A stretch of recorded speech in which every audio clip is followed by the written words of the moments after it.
Olá, queridos e queridas, eu me chamo Bárbara e sou professora de Química do curso Plural. Vim aqui ter uma conversa muito interessante com vocês sobre um tema que cai bastante nos vestibulares em geral. Mas espera aí, antes da gente falar dele, por favor, solta a vinheta pra gente.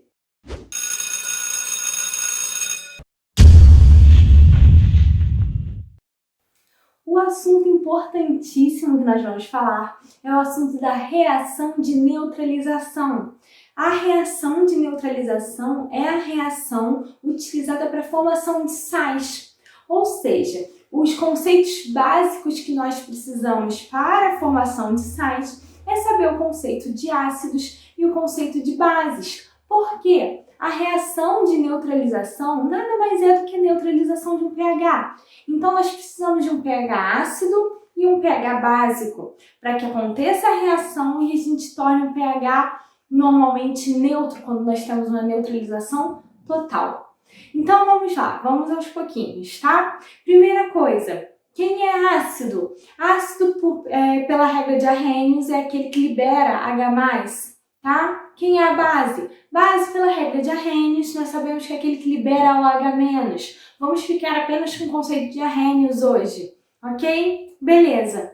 Quando eu tenho uma neutralização e eu tenho a reação com um ácido, obrigatoriamente eu vou ter a formação de água. Os ácidos, eles são incrivelmente desidratantes, ou seja, a gente retira água, a gente desidrata. É por isso que quando a gente, por exemplo, cai limão na nossa pele, nós pegamos sol, a gente fica com a pele queimada. E além dela escurecer, ela fica mais rígida, ela fica ressecada. Por quê? Porque o limão de pH ácido retira água da nossa pele. Beleza? Aí o que acontece? O sol, que vai ser uma energia, um calor para aquele ácido que está na nossa pele, faz com que essa reação de desidratação aconteça. Então a neutralização ela também é uma reação de desidratação. Vocês também podem ouvir a neutralização sendo chamada de reação de dupla troca.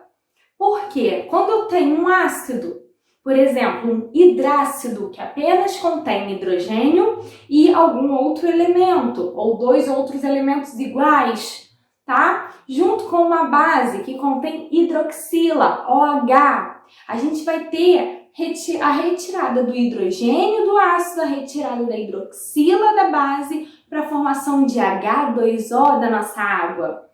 Beleza, tivemos uma troca, tiramos uma parte de um e uma parte do outro para formar água. E o que sobra, o que nos resta, vai ser a formação do nosso sal, ok? Devemos entender que existem 3 tipos de neutralização. A neutralização total, a neutralização parcial ácida e a neutralização parcial básica. Ou seja, a neutralização total a gente vai conseguir retirar todo o hidrogênio e toda a hidroxila dos nossos reagentes para formar água. Já na neutralização parcial ácida é porque eu vou ter mais hidrogênios no meu ácido do que hidroxilas na minha base. Ou seja, quando eu for fazer essa reação, no meio do meu sal vai sobrar um hidrogênio. A gente chama de hidrogenossal, ou seja, é um sal levemente ácido, porque sobrou um próton hidrogênio ali, tá? Um próton H+, bem no meio do nosso sal. Já na neutralização parcial básica, eu vou ter mais hidroxilas do que hidrogênios nos meus reagentes. Então, quando eu formar a minha água, vai sobrar uma hidroxila bem no meio do meu sal. Já esse sal é chamado de hidroxais, tá? Hidroxal. Por quê? Porque tem uma hidroxila ali no meio. A brincadeira vai ser toda nessa questão de reação. Caso vocês possam fazer um balanceamento ou peçam para vocês fazerem um balanceamento, vocês vão balancear para que a reação de vocês seja completa. Caso não falem nada, a reação ela é completa. Então, se vocês olharem para a reação e a reação não estiver balanceada, vocês vão precisar balancear. Apenas se for falado que a reação não é completa, que a reação é uma reação de neutralização parcial, vocês vão ter que observar nos reagentes de vocês o que tem mais para saber qual produto vai ser formado, tá? A água, ela sempre vai ser formada. Agora, vocês só precisam saber qual é o tipo de sal que será formado. Belezinha?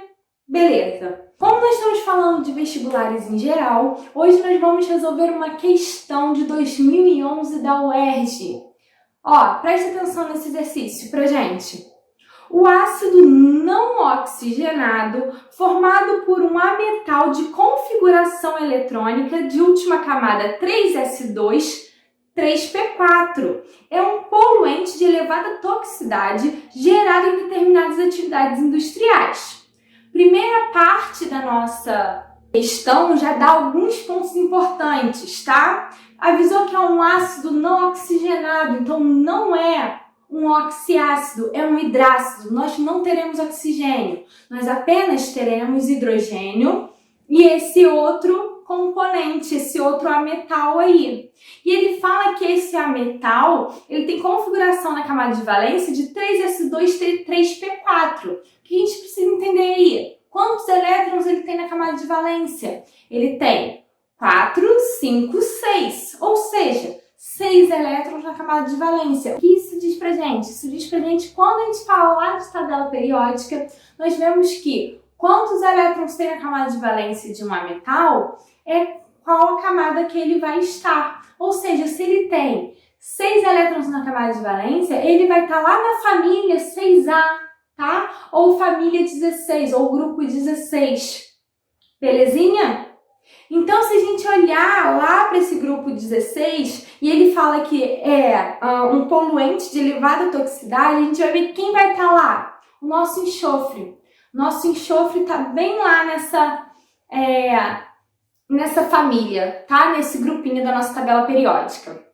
Já para o resto da questão, ele fala: para evitar seu descarte direto no meio ambiente, faz-se a reação de neutralização total entre esse ácido e o hidróxido de um metal de quarto período do grupo 2A da tabela de classificação periódica dos elementos. Ou seja, vocês vão novamente na tabela dada pela UERJ. A UERJ é um dos vestibulares que dá a tabela periódica para vocês poderem usar à vontade. E vocês vão procurar na família 2A, ou seja, a segunda família, tá? No quarto período.